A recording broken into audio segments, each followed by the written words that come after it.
So guys, before we get started, don't forget we do have that amazing discount code thanks to Tier 0 Games going on right now. And all you have to do is put in ZWGames5 to get 5% discount on your total order at tier0games.com. The links will be in the description below. What's up YouTube, Dale here from 74 Games, bringing you a local report for third place heroes. Yes, I took these to my locals Sunday, which was yesterday, and I got third place from 23 people. Before I go with the rundown of what I played, the top 4 decks and the whole deck profile, please smash that like button. It helps out the channel massively. Subscribe so you do not miss out on anything. We've got loads coming up with Duel Overload coming out next week.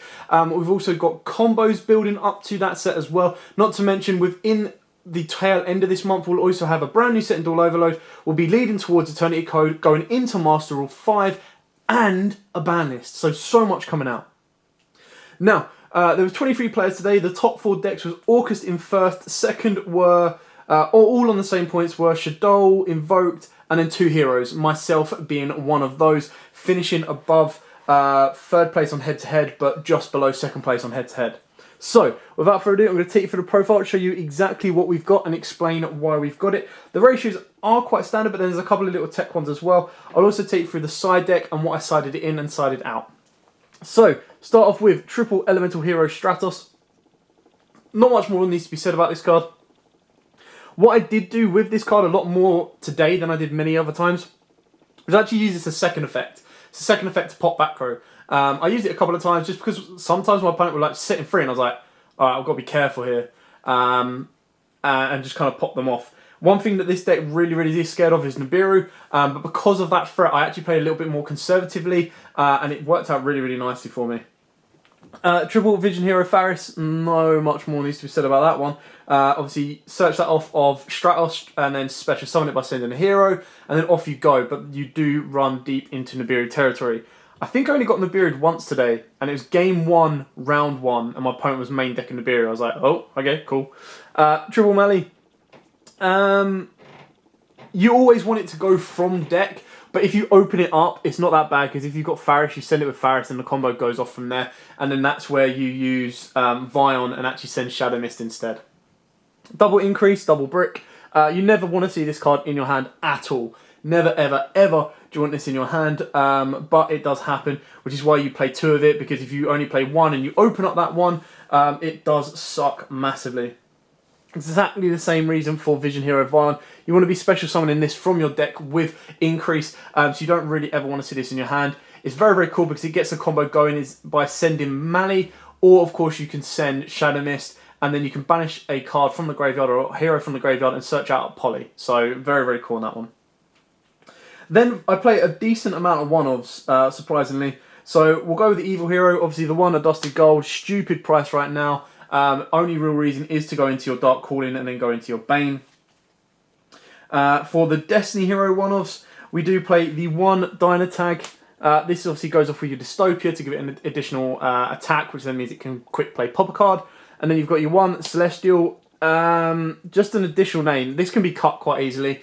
It's a nice one to send off of Dystopia to burn your opponent to 1600, which can actually win you in time as well, which is really nice. And then its graveyard effect sometimes can come into play. It didn't come into play for me this turn, but it did. It can do. One Destiny Hero Plasma. Plasma is a skill drain for your opponent's side of the field, and can really cause your opponent issues. The only downside, your best first turn board, or one of the best first turn board, is Dark Claw with Plasma. And it's like Skill Drain and Dark Claw, but they are both darks. You do run headfirst into a Super Poly should your opponent play it. For the Elemental Heroes, I play the one Solid Soldier. He's not really needed at more than 1. The only time he's really good in the hand is if you're special summoning your Shadow Mist. 9 out of 10, you'll special summon him with Stratos and kind of go from there. Elemental Hero, Honest Neos, game winner. One Liquid Man. Now, I never saw him today, never used him today. I understand why he's so good. Would I bump it up to 2? I do not know yet. If I did, then the Absolute and the Acid plays would probably be a little bit more consistent. But the technique for today was literally go first Dark Claw and try and Plasma, or Dark Claw and some other bits. And then game 2 OTK, because this deck can OTK out of nowhere. It's really cool. And then surprisingly, one Shadow Mist. I know people play 2 of this. I get the reason of playing 2. It's for the grind game, it's for the later on game. But one for me worked perfectly because if I needed to get another hero card, I would send it. If I needed the special summon to search out the Mars Change, I would special summon it. And one worked perfect for me today. Again, on a different day, 2 of this and 2 of this might be a more understandable ratio, but today it worked out massively well for me. We then play triple Mars Change, of course. Get into your Dark Claw and any of your other quick plays, your Acid as well. Very, very cool, very, very powerful. Triple Fusion of Destiny. This actually put in quite a bit of work today, which was nice. Dystopia and Dangerous are your 2 targets for this one. Triple E Emergency Call. Deck specific rotor, like why not? One card that I actually found myself siding out more times than not was double Super Poly. Now, I might consider, if I could find the space in the extra deck, putting a Super Poly target in there. Now, Faris locks you into heroes for the rest of the turn. So if you start your turn with a Super Poly and you can go into like Venom or something like that, that's great. The only issue is you then don't have heroes to link off with. So in Master Rule 5, this becomes more important. But right now, I never used its effect. There was at no point did I have to use Super Poly to extend my plays. And I could arguably take this out for like Ashes or something. Then I play a decent lineup of 1 of spells. The 1 Monster Reborn because it's at 1. The 1 Miracle Fusion because you can search it out and this gives you an additional fusion monster. 1 Rotor because it's at 1. 1 Poly, you can search this bad boy out. The 1 Hero Lives because it's at 1 again. And the 1 Dark Calling. So all kind of self-explanatory on the 1-offs, no big surprises there. And to finish off the trap lineup, you've got triple Infinite Impermanence. I chose to main this over Ash because my opponent can call by the grave my Ash, they can't call by the grave the Impermanence. And should I find myself in a sticky situation, I can actually set this and try and lock out one of my opponent's back row, which actually worked today. My opponent forgot that I activated this and they played Shadow Fusion in the column. Obviously a bit of a brain slip on my opponent's behalf, but that technically ended up winning me the game. So the decks I faced before I get onto the extra deck, round 1 was Pure Shadow. Round 2 was Infernoids. I was like, ooh, Infernoids, this was fun. And that was very, very interesting. Round 3 was Orcus, which I lost to. Round 4 was Gemini FTK. Whoo! So glad the Impermanent Ash came in handy on that one. And round 5 was Cyber Dragons. And I was like, oh no, this is going to get... Like, I thought it was going to get scary. Infinity and stuff like that. But the hand traps and then Darkler and all that just slows the whole deck down. Speaking of which, we played double Darklaw in our extra deck. Darklaw is what Darklaw is. Very, very incredibly powerful monster. Really, really causes opponents issues, especially with Shadows, because then they play Shadow Fusion, you're like, alright, cool, you're banishing all your stuff. And if you quick play Mars Change when they activate Shadow Fusion, all the stuff gets banished. The issue is they can then go into Construct and just go poof, smack over it, but you can rip one from your opponent's hand. Now, it was a very, very fun game against, I say fun game, like, the guy had the god hands, like, so good. So against the Orcus player, game 1, he beat me. Game 2, I opened up, or I got to 2 Mars Changes. His opening hand was a Mind Control, and I went, alright, he went, activate Mind Control, target Darklaw. I went, alright, chain, Mars Change, turned into a second Darklaw. He then activated a Law and drew into an Infinite Impermanence and a second Mind Control. So actually it was, I had a Shadow Mist, he chose Mind Control to target my Shadow Mist, I Mars changed it into Darklaw. He then Lord top decked into an Imperm, played Imperm, target my Darklaw. I chained Mars changed, turned it into a second Darklaw, so it dodged the Imperm, and then he Lord again, top decked into a Mind Control, and I used Darklaw's effect and ripped the Mind Control. Like, his hands were nuts, because like literally game 1 he Allured, had nothing, Allured into the cards he needed, and game 3 Allured into nothing. Like, this guy's got like the best draws I've ever seen in my entire life. Like, especially when you're like, oh, backs up against the wall, he'll just, oh, so good, so good. But a very, very fun game. All games today were actually really, really entertaining, to be fair.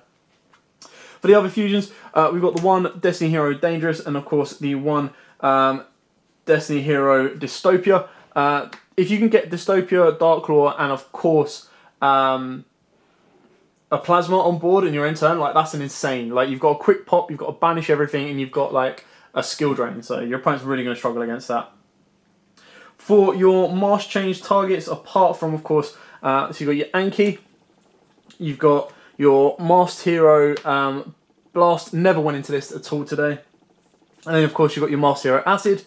Acid then turns into Absolute or Absolute can turn into Acid if you get the Liquid Man. And then you've got your Sunriser. Incredible card. Didn't realise this.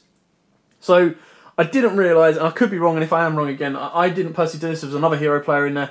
If I'm wrong, then let me know, but like it was insane. Like, so you attack with Sunriser, or someone attacked a hero, use Sunrise effect, pop a card. It's like, boom, done.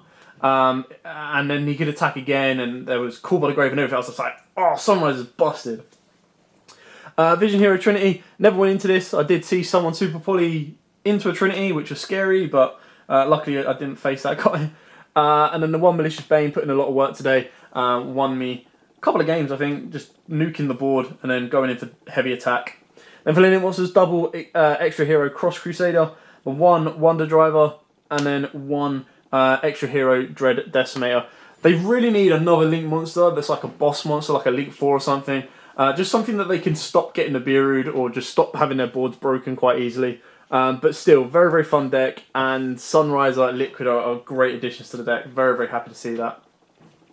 Moving on to the side deck, straightforward on this one. Triple Dark Ruler No More. Put it in like once or twice. Never resolved it, I don't think. I think I saw it in one game, and it was in the one game that I didn't want to see it in, so I was like, alright, cool. Triple Ash Blossom, this put in so much work today. Taking out Super Poly and maining Ash might be a good choice, to be honest. So yeah, definitely Ash Blossom. Lightning Storm, never put it in, never saw it, never needed it.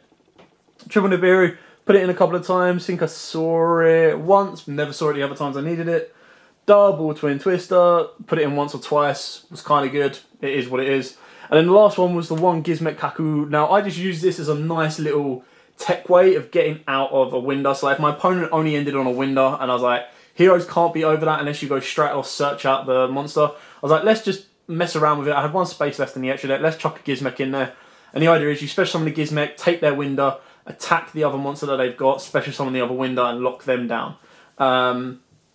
Never used it, never needed to, but it's just a fun little deck to put in. And like I said, the cards that I was taking out were Super Poly when I knew, like, I didn't really have a target for it. So apart from using my own monsters, Super Poly was one of the cards that came straight out.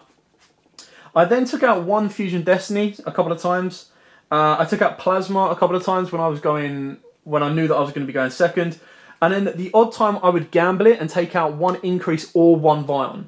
Now I know that's very risky, but there were just times I was like, right, let's risk it, let's see how this goes. I even risked it at one point and took out a Hero Lives, just because there was sometimes I was like, alright, my side deck cards are going to be more valuable to me than these cards right here. And it was just worth the risk to do it. It worked out nicely. I had a very fun time with heroes. Again, the exact same thing as I say all the time. Like, they just run head first, annoyingly, into Nibiru and like Dark Ruler No More, anything like that. The only good thing with Dark Ruler No More is if you do have a set mask change, you can just go tag out quickly and like dodge and run away with that. But yeah, that is it for the deck profile. I hope you like this. I hope it gave you a couple of ideas on your own hero build. There's definitely a couple of little things I would like to look into and change it up a little bit, or just different angles to take with this deck. But for now, I had a lot of fun with it. Very powerful, very fun. Did well, like I said, got joint second, but finished third because of head-to-heads and stuff. And there's a lot of really fun duels. There was even like, not only was there Gem Knight FTK, there's a Treasure Panda FTK as well. And I was like, wow. And we ended up sitting there for like 20 minutes watching this Treasure Panda player basically play with himself for 20 minutes as he looped his opponent, just digging his deck to get into the final pieces of Yugioh. And I was like, hey, that's pretty cool, but I don't want to face you because I don't want to sit there for 20 minutes if I don't open up a hand trap. Anyway, thanks for watching. Again, smash that like button. Everything helps towards the channel and we'd be massively appreciated as always. But for now, thanks for watching. Like, comment, subscribe, share. And until next time, guys, as always, happy dueling.